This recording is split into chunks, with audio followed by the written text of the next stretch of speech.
아버지, 은혜와 사랑을 감사합니다. 무더운 날씨 가운데 저희의 몸이 상하지 않도록 저희들을 지켜주시고, 오늘 이렇게 우리를 영육 안에 안식하시는 귀한 날을 허락하여 주셔서 영육 안의 안식을 허락하시고, 저희들에게 하늘나라의 기쁨과 평안과 위로를 보게 하시려고 귀한 날을 허락하여 주시고, 주님의 몸된 교회로 불러주신 은혜와 사랑을 감사합니다. 지난 한 주간 살아가면서 저희들이 주님 앞에 알고 모르고 지은 우리의 죄를 용서하시고, 이 시간 주님 앞에 신령과 진정으로 드리는 귀한 예배가 되게 하여 주시옵소서. 하나님께서 이스라엘 백성들에게 5가지 환상을 통해서 하나님께서 이 회개하지 않고 계속 죄 가운데 있는 이스라엘 백성들을 징계하시겠다고 말씀하셨는데, 하나님 아버지, 저희들이 이 때를 바로 알고 믿음 생활하는 저희들 되게 하여 주시옵소서. 하나님 아버지, 원하옵기는 우리 익산 창고학교회를 주님께서 기억하여 주시고, 이 말세에 하나님의 몸된 교회로서의 사명을 잘 감당하며 정결하며 거룩하며 하나님의 진리의 빛을 밝히 드러내기에 부족함이 없도록 은혜를 베풀어 주시고, 하나님 아버지, 저희 교회가 주님의 말씀을 전할 때를 어떤지 못 어떤지 주님의 엄한 명령을 잘 지켜 순종하는 저희 교회가 되게 하시고 저희들이 되게 하여 주시옵소서. 하나님 아버지, 이 시간 말씀을 듣고자 합니다. 이 시간도 성령 하나님께서 저희들을 주님의 진리 가운데로 인도하여 주시고, 말씀을 전하는 중에게 큰 능력과 확신으로 주님의 말씀을 대언하기에 부족함이 없도록 은혜를 베풀어 주시옵소서. 예수님의 이름으로 기도드리옵나이다. 아멘. 하나님의 말씀은 구약 신명기 32장 8절에서 18절까지 공독해 올리겠습니다. 신명기 32장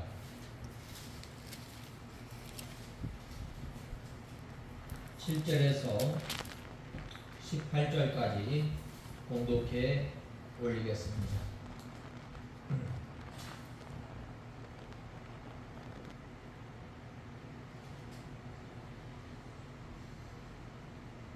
먼 옛날들을 기억해 보아라. 대대로 내려온 횟수를 생각해 보아라. 내 아버지께 물어보아라. 그가 내게 일러줄 것이다. 어른들에게 물어보아라. 그들이 내게 말해줄 것이다. 지극히 높으신 분께서 민족들에게 유업을 나누어 주시고 인류를 나누실 때에 그분께서 이스라엘 자손의 수를 따라 백성들의 경계를 정하셨다. 여호와의 몫은 그분의 백성이니 야곱은 그분께서 차지하신 유업이다. 그분께서 거친 땅, 짐승이 부르짖는 황폐한 광야에서 그를 만나고 감싸주며 가르치시고 자신의 눈동자처럼 지켜주셨다. 마치 독수리가 자기 보금자리를 뒤흔들고 자기 새끼들 위에 퍼덕이며 그 날개를 펴서 새끼를 받아 자기 날개 위에 엎는 것 같이 여호와께서 홀로 그 백성을 인도하셨을 뿐 그와 함께한 이방신은 없었다. 여호와께서 그가 땅의 높은 곳을 타고 다니게 하시며 땅의 수산을 먹게 하시고 바다 바위에서 꿀을 단단한 반석에서 기름을 빨아먹게 하셨다. 소의 엉긴 것과 양의 젖과 어린 양들의 기름과 바산에서 기르는 순양들과 염소들과 잘 익은 밀과 포도즙에 붉은 술을 마시게 하셨다. 그러나 여수로는 살이 찌면서 걷어차 버렸다. 내가 살이 쪄 뚱뚱해지고 기름기가 흐르더니 자기를 지으신 하나님을 저버리고 자기 구원의 반석을 가볍게 여겼다. 그들이 이방 신들로 그분의 질투를 일으켰으며 역겨운 것들로 그분의 진노를 일으켰다.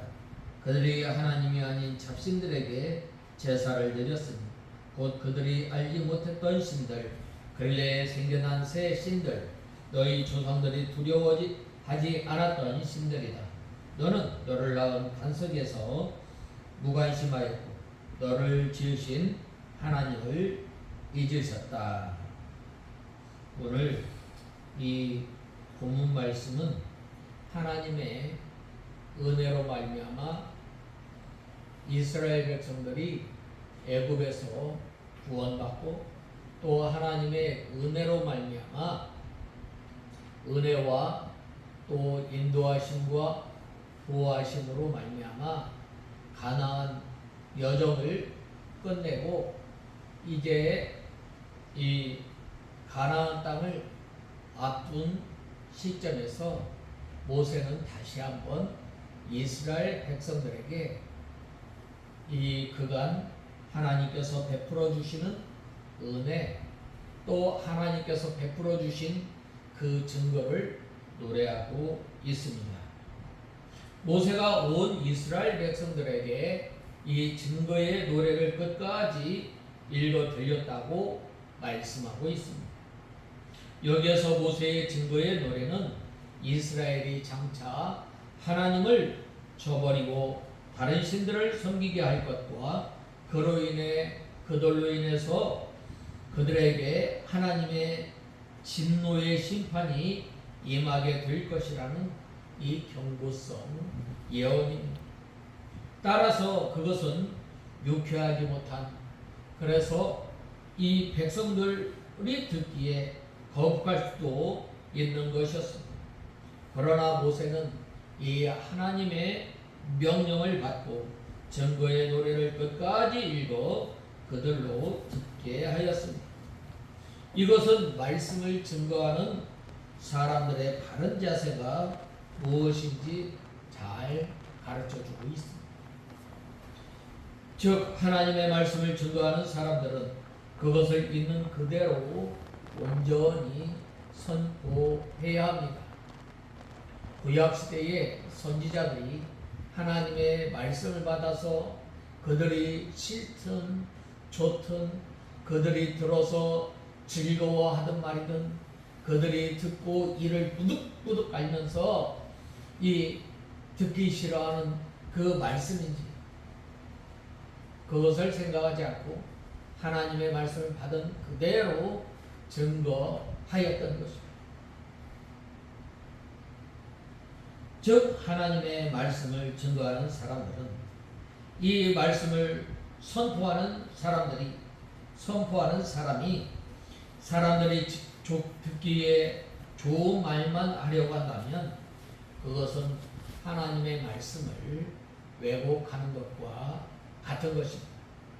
우리가 하나님의 말씀을 전할 때에 때로는 위로의 말씀, 때로는 격려하는 말씀, 때로는 우리에게 소망을 주는 그 말씀이 있지만 또 때로는 이 책망하는 것과 같은 이러한 그 말씀이 있습니다.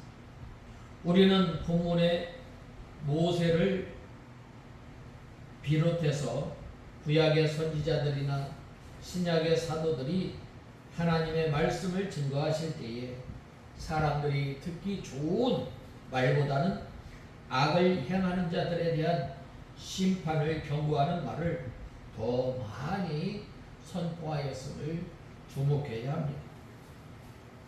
오늘날 선지자적 사명을 감당하고 있는 이 주의 종들이 듣고 싶어하는 설교만 하고자 노력한다면 그는 사람들로부터 인기를 누릴 수 있겠지만 사람들의 생활을 바꿔놓지는 못합니다.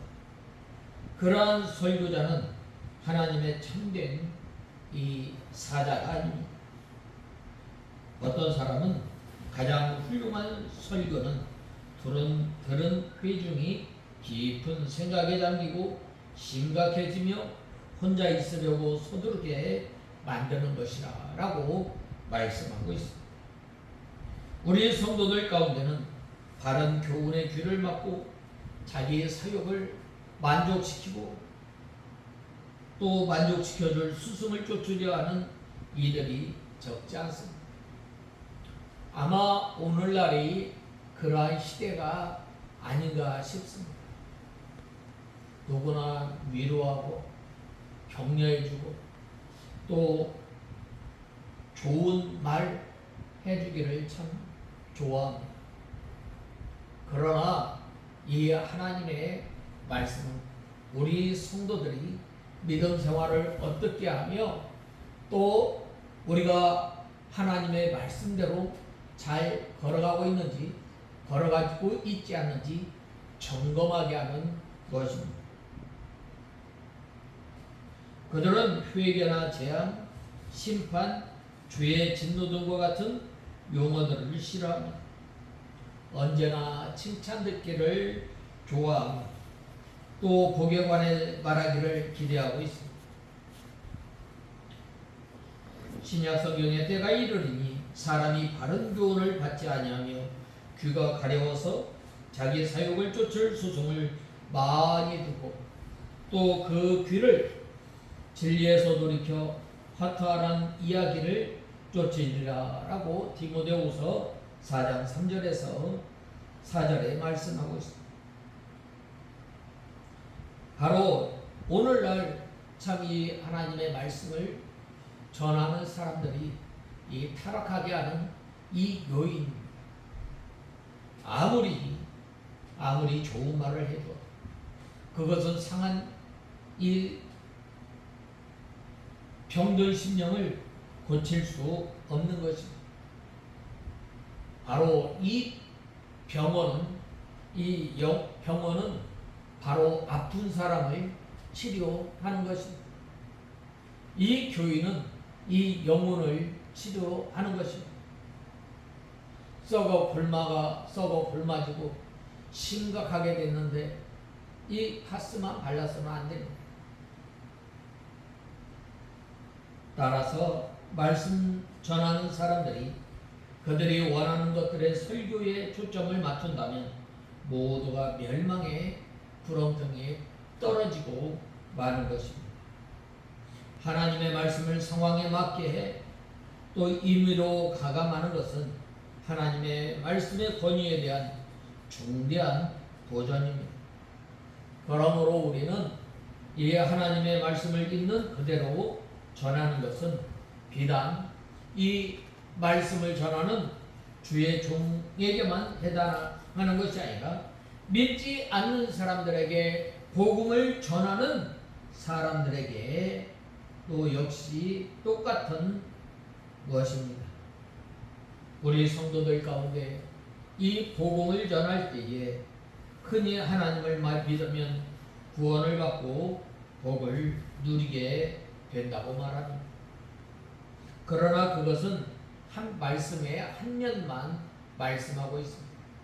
하나님께서는 믿으면 구원, 믿지 않으면 영원한 멸망에 받을 것을 말씀하고 있습니다. 말씀의 다른 한편은 뭐예요? 하나님을 믿지 않으면 저주와 하나님의 심판을 받는다고 말씀하고 있습니다.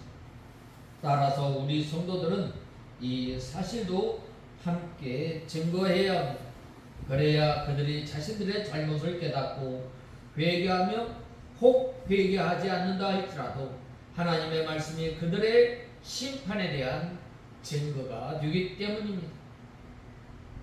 진정 하나님의 말씀을 전하는 주의 종들이나 성도들은 하나님의 말씀을 있는 그대로 증거함으로 하나님의 말씀이 온전히 선포되도록 해야 할 것입니다. 그래서 저는 오늘 이 32장 7절 말씀을 통해서 먼 옛날들을 기억해 보아라. 대대로 내려온 횟수를 생각해 보아라. 이 말씀으로 제목으로 삼고 오늘 말씀을 증거하고자 합니다. 먼저 옛날을 기억하라. 연대의 역대의 연대를 생각하라 라고 하였습니다. 기억하는 것 참 중요합니다. 우리 나라나 또 개인이 기억할 만한 것들이 있습니다. 우리의 생일이나 또 우리의 또 기념할 만한 일들이 있는 것입니다.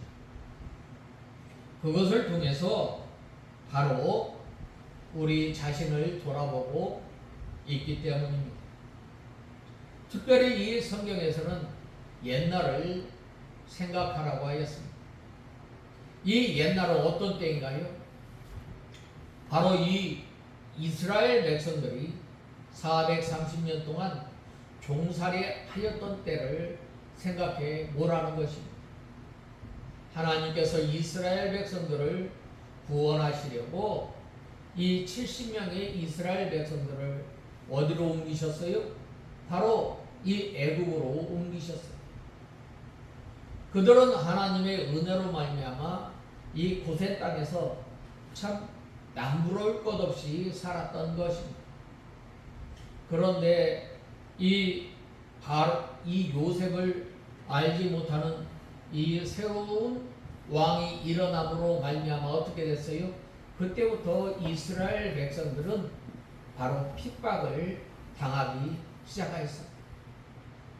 핍박을 당하였을 때에 그때에 하나님께서 이스라엘 백성들을 부흥시키고 또 이스라엘 백성들을 번성하게 하였던 때를 기억하라는 고난 가운데 이스라엘 백성들이 혼자 고난을 어려움을 당하는 것 같이 여겼지만 하나님께서 같이하여 주심으로 그때에도 여전히 함께해 주신 것입니다.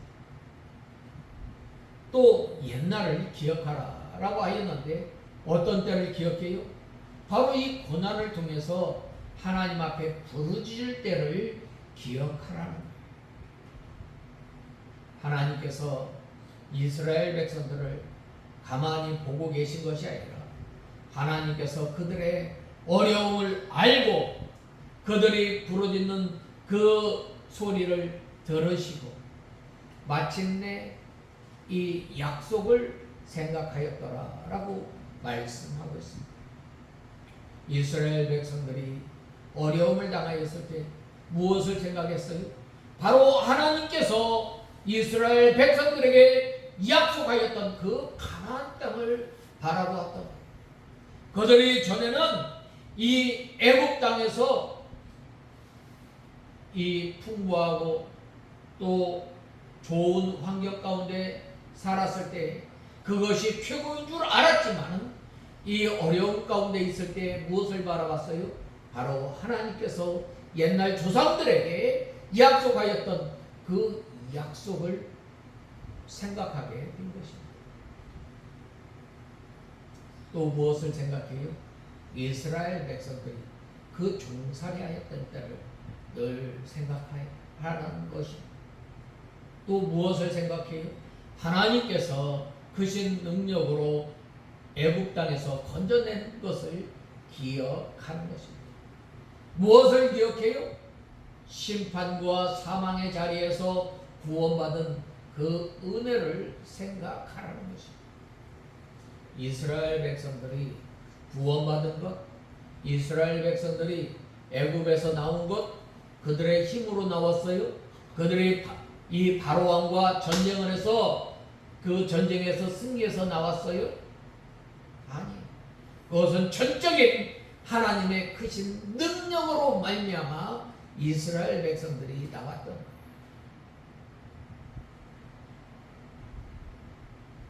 그 심판 가운데서, 사망 가운데서 구원해 주신 것을 생각하라는 것입니다.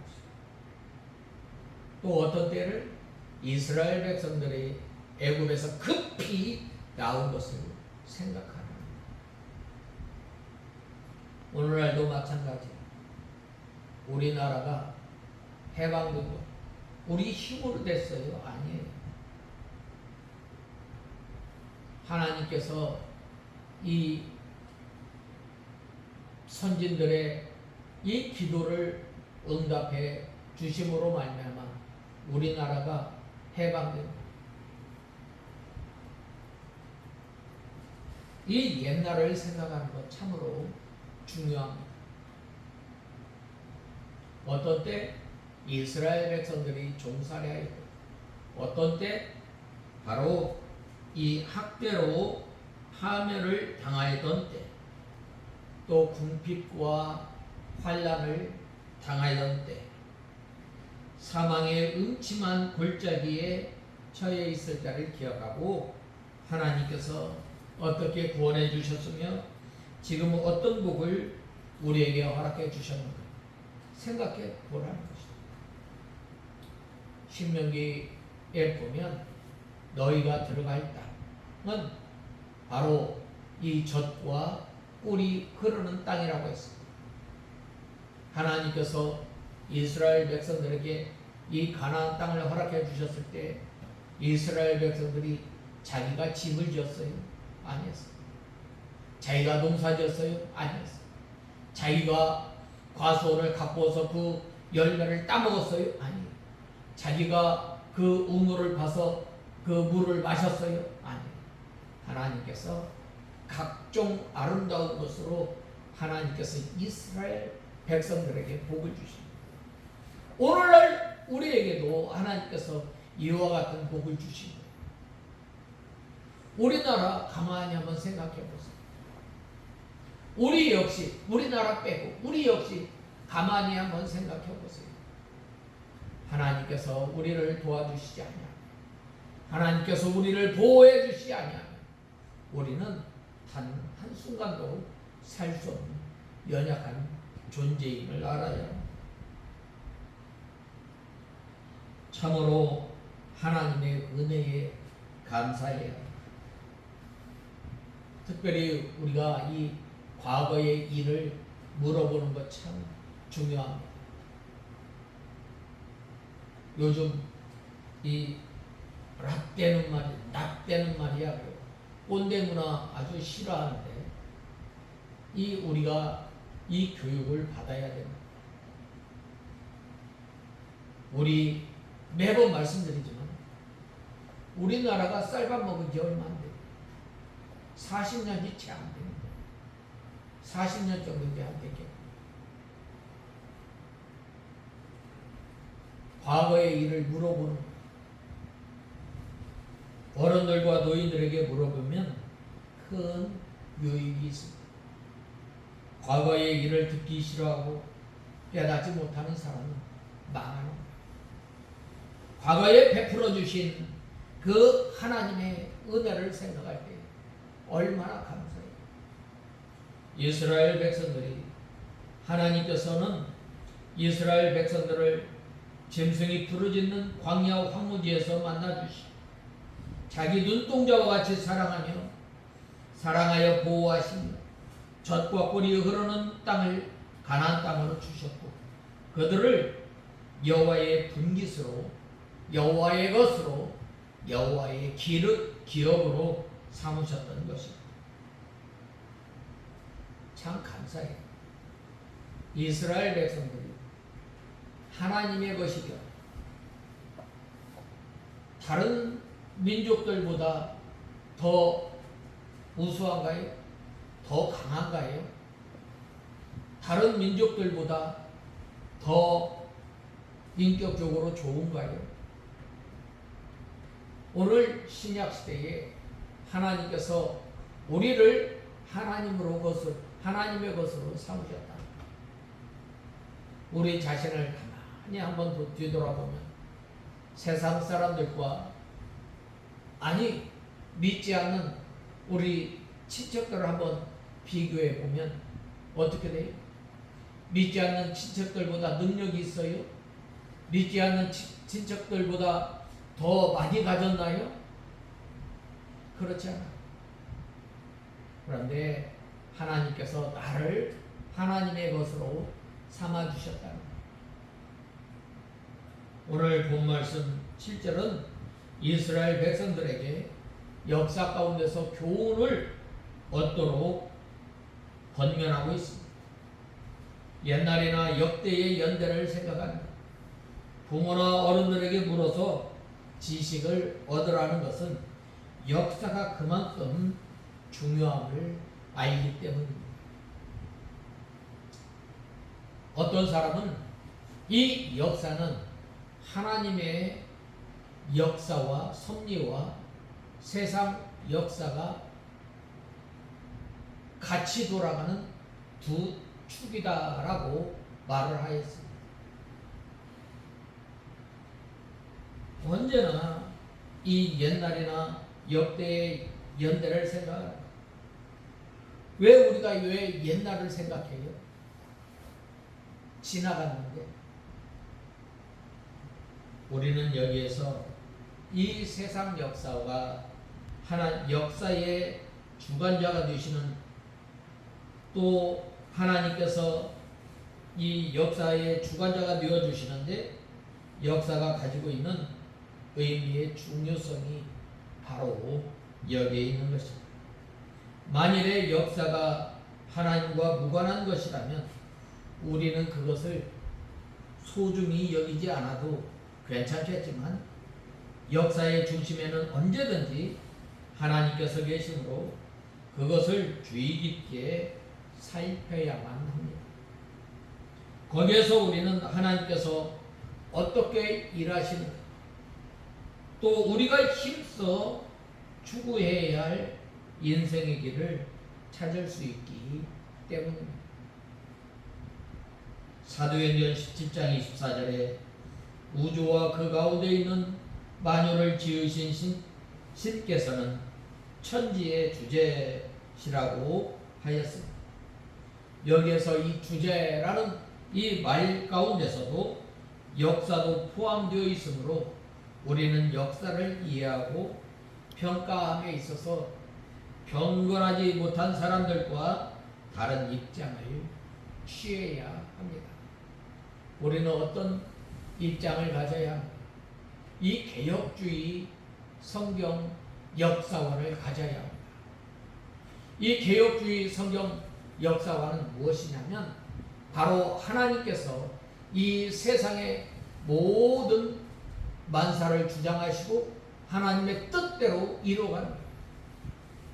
로마서 11장 36절에 보면 이는 모든 만물이 주께 나오고 주께 돌아갑니다. 세세토록 그에게 영광이 있을지어다 라고 사도 바울은 고백하고 있습니다. 하나님을 모르는 경건하지 못한 사람들의 역사관은 지극히 자본주의적인 것입니다. 인본주의입니다.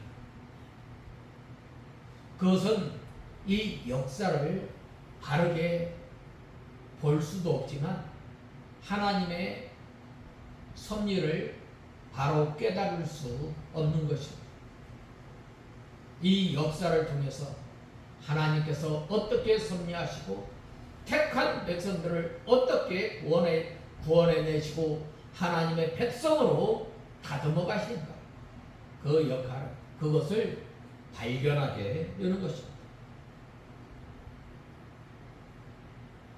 그들은 모든 것의 바탕이나 중심에 사람을 두는 잘못을 범하고 있습니다.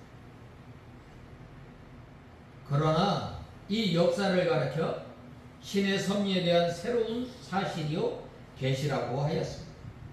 우리는 이 역사를 언제든지 하나님의 섭리와 이 계시라는 측면에서 이해해야 합니다. 인본주의자들의 관점으로 역사를 보는 사람들은 하나님의 섭리적 측면과 역사를 통한 계시를 발견할 수 없는 것입니다. 이 역사를 통해서 하나님께서 이 세상을 어떻게 주관하시고 어떻게 세상 모든 만사를 다스려 나갈 수 있는가를 말씀하고 있습니다. 그래서 이 먼 옛날을 기억하고 역대의 연대를 기억하고 하나님께서 이스라엘 백성들을 어떻게 구원해내시고 하나님의 택한 백성들을 어떻게 하나님의 나라로 인도하시는가를 말씀 잘 나타내주고 있습니다. 특별히 사무엘 이 사도행전 7장 26절은 하나님께서는 모든 민족을 한 혈통으로 만드사 온 땅에 거하게 하시고 저희의 연대를 정하시며 거주의 경계를 하나하셨다라고 말씀하고 있습니다. 바로 이 말씀은 역사 가운데서 하나님께서 차지하시는 위치를 잘 알게 합니다. 누가 많은 자본을 투자하여 기업을 세우고 그것을 남에게 맡기시겠어요? 전문 경영인을 고용한다 할지라도 그는 주인으로서 자기 위치를 지키며 자기 권리를 행사하게 되어 있습니다. 하물며 세상의 모든 만물의 주인이신 그 하나님께서 이 세상을 창조하시고 그냥 그대로 수수방관 하시겠어요? 하나님의 택한 백성들을 그냥 그대로 놓아두시겠어요?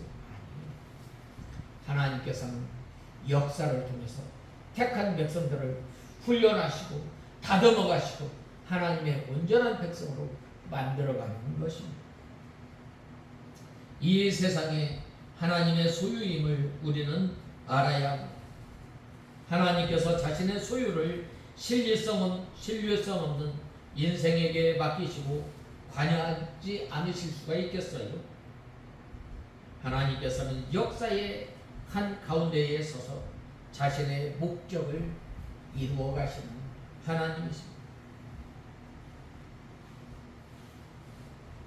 사람들의 생각이나 기대가 종종 빗나가는 이유도 바로 이 때문입니다.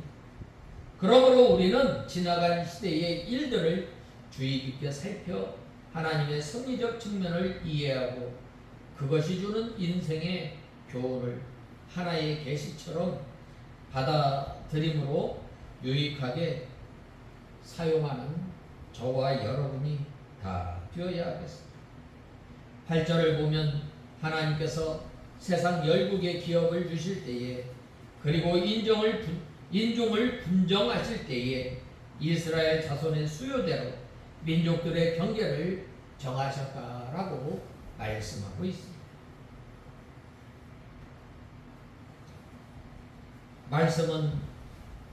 이 말씀은 하나님께서 세상을 섭리하실 때에 하나님께서 미리 아신 이스라엘, 즉 오늘날 우리 성도들을 염두에 두시고 그들을 위하여 그들을 중심으로 진행하게 하셨다는 말입니다.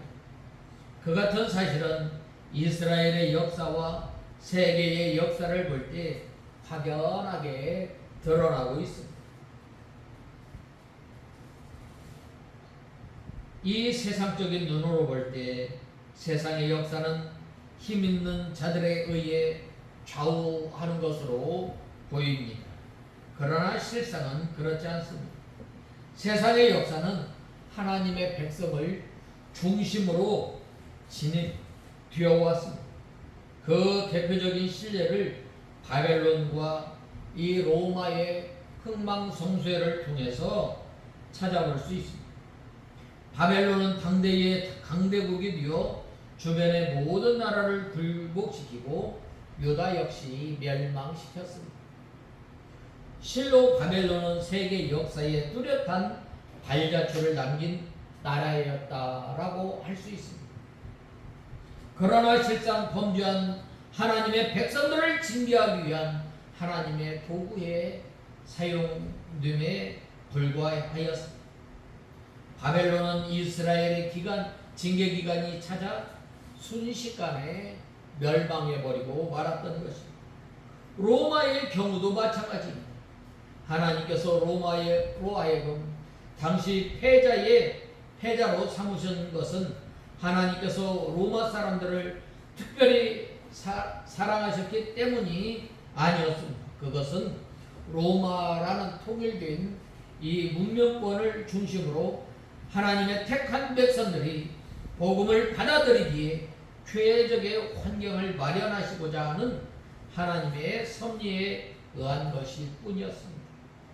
하나님의 백성인 우리 성도는 하나님의 경륜과 이 섭리의 중심입니다. 하나님께서는 우리 성도들을 위해 세상의 모든 일들을 계획하시고 또 입안하시고 섭리하시고 계십니다. 참으로 하나님의 백성인 우리는 세상적으로 보면 아주 미미하고 보잘것없다 할지라도 세상의 중심이요 또 역사의 중심임을 알아야 하겠습니다. 내가 세상의 중심이고 역사의 주인공이라고 생각한다면 얼마나 즐거운 일이에요. 우리가 어떤 공동체의 중심이 된다는 것은 기쁘기 한량없는 일입니다. 우리는 우리 자신의 현재의 형편이 아무리 보잘것없다 할지라도 기뻐할 수 있고 또 세상을 향하여 당당하게 살아갈 수 있는 것입니다. 우리 역시 이 세상에서의 신분이나 형편이 어떠하든지 세상과 역사의 주인공임을 알아야 합니다.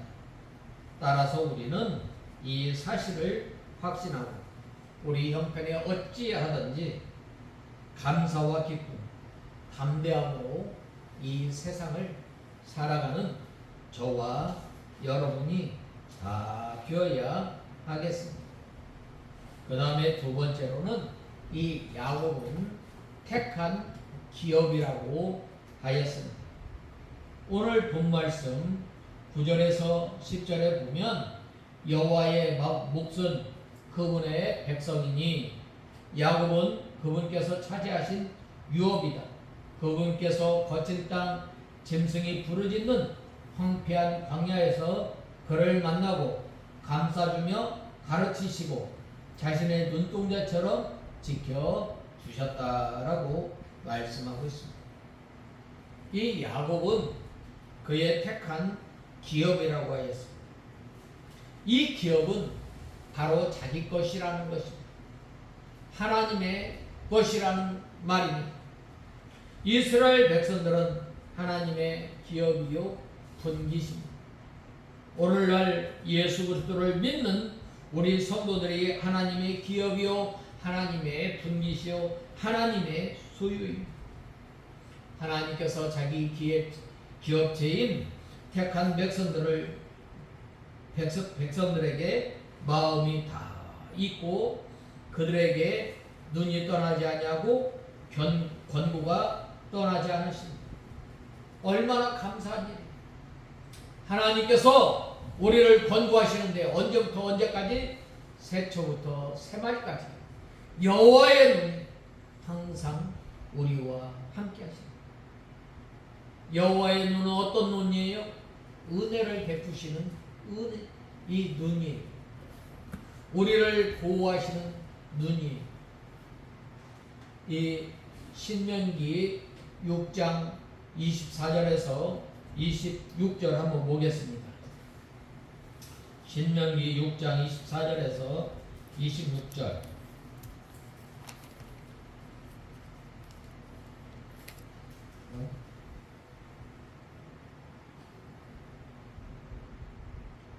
여호와는 내게 복을 주시고 민수기 6장 죄송합니다. 민수기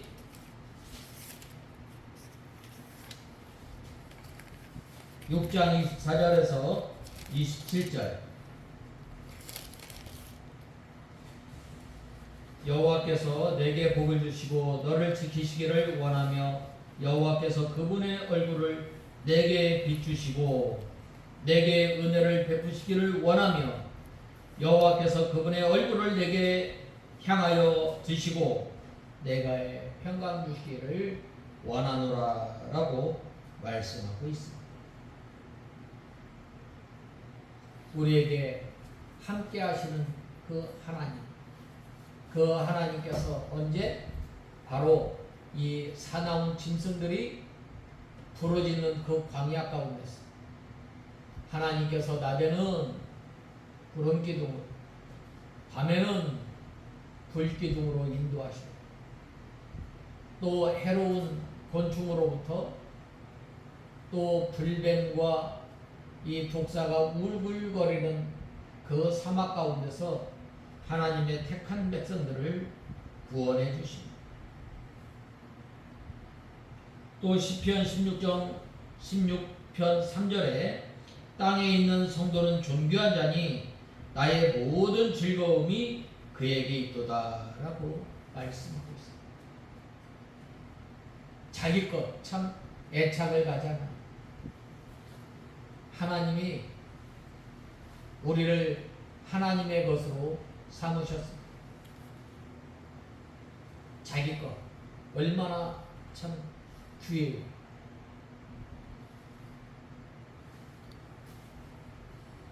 하나님께서 우리를 보기에도 아까운 그 존재로 만드신 거예요.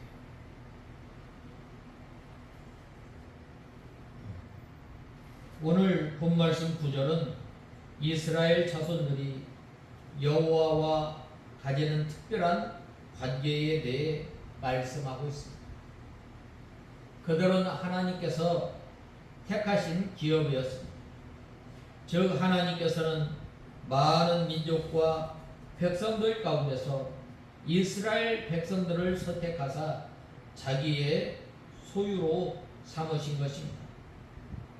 이것은 바로 우리 성도들도 마찬가지입니다. 우리 성도들이 다른 사람 믿지 하나님 불택자들과 비교해서 그들보다 강해서 그들보다 인격이 좋아서 그들보다 잘생겨서 우리를 선택하신 것이 아니라 하나님의 은혜로 말미암아 우리를 하나님의 것으로 삼아주신 거예요.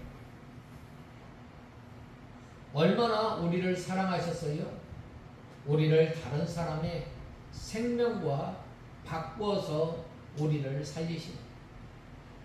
우리가 죄와 허물로 인하여 죽었던 우리를 살리신 거예요.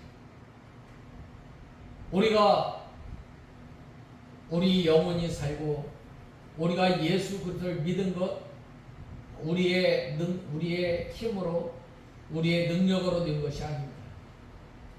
전적인 하나님의 은혜예요. 이 은혜가 어떻게 이 값싸다주고 할 수 있겠어요? 이 예수 믿으면 천국 간다. 참 쉽지요. 그러나 하나님 편에서는 엄청난 희생이 들어갑니다. 그거는 바로 자기의 사랑하는 그 독생자를 아낌없이 우리에게 보내어 주신 거예요. 찬송가 40장에 보면 주 하나님 독생자 아낌없이 우리에게 보내주셨다라고 고백하지 않았어요. 아낌없이 주신 거예요. 우리가 하나님을 믿고 하나님의 자녀가 된 것은 우리의 능력이 있어서 우리가 어떤 행위로 우리가 하나님의 자녀가 된 거예요. 하나님의 것이 된 것은 바로 하나님의 전적인 역사임을 알아야 하겠습니다. 이에 대해 성경은 창세전에 그리스도 안에서 우리를 택하셨다라고 증거하고 있습니다. 우리는 세상이 시작하기도 전에 하나님에 의해 예수 그리스도 안에서 하나님께서 선택한 그의 특별한 소유입니다. 특별히 하나님께서는 우리로 하여금 하나님 앞에서 거룩하고 흠이 없게 하시려고 우리를 선택하신 것입니다. 따라서 우리 성도는 어떤 경우에라도 세상과 짝해서는 안 됩니다. 예수 그리스도를 본받아 흠없이 살아가도록 힘써야 하겠습니다. 예수 그리스도를 우리의 인생의 주인으로 모실 때에 이것이 가능하게 됩니다. 예수 그리스도와 상관없는 사람들은 말할 것도 없고 그분을 단지 스승이나 존경하는 위인 정도로 생각하는 이들도 거룩하고 흠 없는 삶을 살지는 못합니다. 예수님을 자기 인생의 주인이 되시게 하는 것만이 유일한 방법입니다. 사도 바울이 그렇게 어떻게 그처럼 위대한 삶을 살아갈 수 있겠습니까? 그는 담대하게 내가 그리스도를 본받는 자 된 것 같이 너희는 본받는 자 되라 라고 말씀하고 있습니다. 어떤 사람의 일을 두고 그가 겸손하지 못하다고 비난할지도 모릅니다. 하지만 그는 예수 그리스도를 본받는 삶을 살았던 것입니다. 그리고 그 비결은 예수님을 자기 인생의 주인으로 모신 것입니다. 오늘도 예수님과 이러한 관계를 가지는 사람들은 반드시 거룩하고 흠이 없는 생활을 하게 되는 것입니다. 생각하는 것이 주님과 같고 말하는 것이 주님과 같으며 행하는 것이 주님과 같게 되는 그 비결은 바로 그분께서 나의 말과 생각, 행동을 주장하시도록 맡기는 것입니다. 내가 여전히 나의 주인이 되려고 사람에게서 예수 그리스도의 모습을 찾기란 불가능한 것입니다. 우리는 자신이 하나님의 소유임을 알고 자기에 대한 소유권 주장을 신속하게 내려놓아야 합니다. 주인은 자기 소유를 마음대로 사용하는 것이 가능한 것입니다. 우리의 몸과 마음, 우리의 인생 자체가 하나님의 것이니 하나님의 뜻대로 사용하도록 내어드리는 것이 우리의 몫입니다. 만일 우리가 하나님의 요구에 안 된다라고 대답하면 그는 아마도 하나님과 상관없는 사람일 수도 있는 것입니다. 하나님께서는 우리를 위해 비싼 값을 지불하시고 우리를 자신의 소유로 삼으셨습니다. 그러므로 우리는 이 피좀 흘린 우리는 이제는 나를 위해서 죽으신 예수님을 위해 살아가는 저와 여러분이 다 되어야 하겠습니다. 본 말씀 10절은 여호와께서 이스라엘 자손들을 어떻게 보호하고 있는지를 말씀하고 있습니다. 오늘날 하나님께서 우리 택한 백성들을 어떻게 보호하여 주시고 어떻게 인도하여 주셨는지 잘 알게 하는 것입니다. 그들이 황무지에서 짐승이 부르짖는 광야에서 안전할 수 있었던 것은 그들에게 자신들을 지킬 만한 충분한 힘이 있어서가 아니라 하나님께서 그들과 함께 하셨기 때문입니다. 오늘날 우리가 이 악한 세대에서 믿음을 지키며 하나님의 백성으로 살아가는 하나님께서 우리를 어떻게 사랑해 주시고 졸지도 주무시지도 않고 우리를 사랑하여 주시고 우리를 보호하여 주시고 우리를 인도하여 주시는 하나님이십니다. 바로 하나님께서 그들과 함께하였기 때문입니다. 하나님께서 그들을 보호하여 주시고 지켜주시고 그래서 많은 대적들이 이스라엘을 두려워하고 그 앞에 길을 열었던 것이며 맞서려고 하였던 사람들은 모두 멸망하고 말았다는 것입니다. 오늘날 우리가 살고 있는 이 세상도 이스라엘 백성들이 겪었던 황무지처럼 거칠고 또 험하며 많은 위험들이 도사리고 있습니다. 모세가 우리 연수의 자라니 수고와 슬픔뿐이라고 증거한 것은 우리의 가는 길 가운데 여러 어려움들이 따름이 시사하고 있습니다. 야곱은 험악한 인생 137년을 살았다라고 바로 앞에 고백하였습니다. 전에 예기치 못했던 일들이 찾아오기도 하고 도저히 극복하기 힘든 곤경에 처하기도 합니다. 인생의 날이 길지 못하고 잠깐 지나가는 것이기는 하지만 그 길이 평탄하지 못하며 수많은 사람들이 고통을 호소하고 있는 것입니다. 실패라는 쓴 잔을 마시는 이들도 적지 않습니다. 이것이 우리가 살고 있는 이 세상의 모습입니다. 조건이 좋은 많은 사람들도 이 광야에서 어찌할 방법을 찾지 못해 좌절하는 모습을 우리는 흔히 보게 됩니다. 하지만 하나님과 동행하는 성도는 아무것도 두려워하거나 염려할 필요가 없습니다. 왜냐? 하나님께서 함께 하시는 사람은 아무도 건드리지 못하기 때문입니다. 요한 1서에 보면, 요한 1서 5장 20절에 보면 이 하나님께서 살아가는 사람은 악한 자도 손을 대지 못한다라고 사도 요한은 고백하고 있습니다.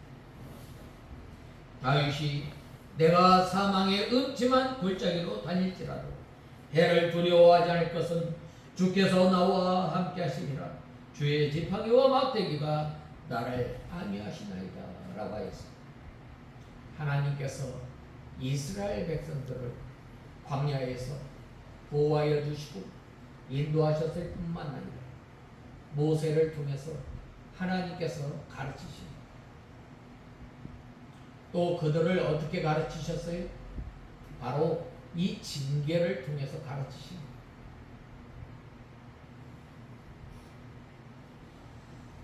그러므로 하나님께서는 우리를 버리지 아니하시고 떠나지 않겠다고 약속하셨습니다. 우리가 어디에 있든지 어떤 상황에 직면하고 어떤 위기를 맞이하게 되든지 우리는 혼자 있는 것이 아니라 하나님과 함께 있음을 우리는 알아야 하겠습니다.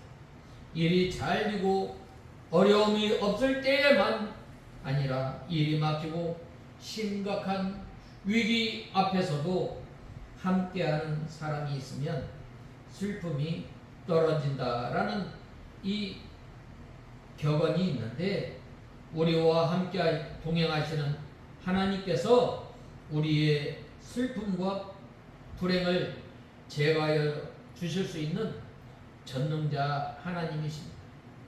그 하나님께서 우리를 기업으로 분깃으로 삼으시고 우리를 손바닥에 새겨서 보호하시고 인도하시는 그 하나님의 은혜 가운데 우리가 늘 살아가는 저와 여러분이 다 되어야 하겠습니다. 우리가 이 세상 살아가면서 얼마나 어려운 일들이 많이 있었겠습니까? 그러나 가만히 생각해 보면 여전히 하나님께서 우리와 함께 하시는 하나님. 그 하나님 어떤 하나님이셔요?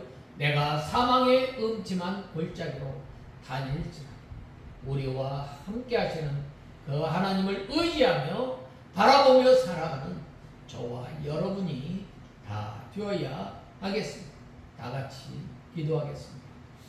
하나님 아버지, 은혜와 사랑을 감사합니다.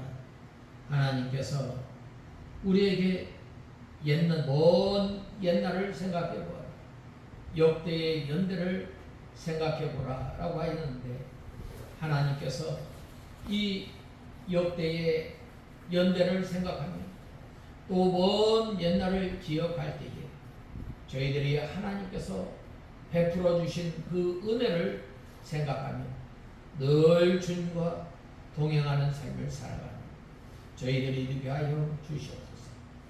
예수님의 이름으로 기도드리옵나이다. 아멘.